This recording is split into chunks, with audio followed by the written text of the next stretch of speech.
frumoasă, în zi de sărbătoare, veniseră să joace flăcăi și fete mari.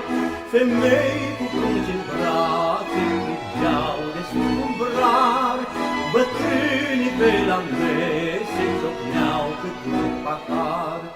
Iar acolo mai departe era un tânăr care, îngândurat și singur, privea din depărtare o tânără nevastă, văzându-l cum stătea, se duce către dânsul și îl întreabă așa, se duce către dânsul și îl întreabă așa.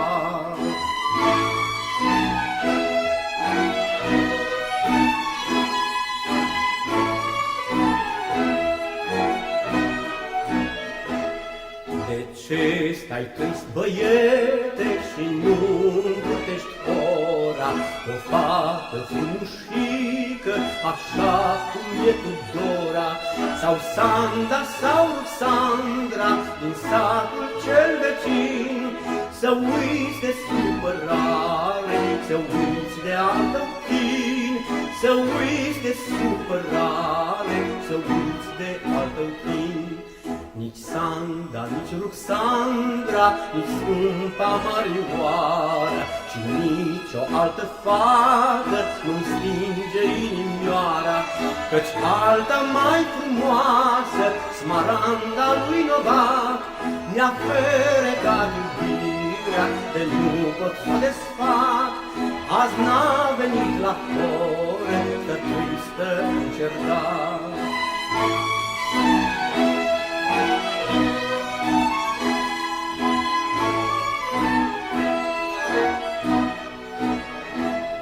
Căci taică-său la poră n-o lasă ca să vie, o ține închisă-n casă ca într-o colivie.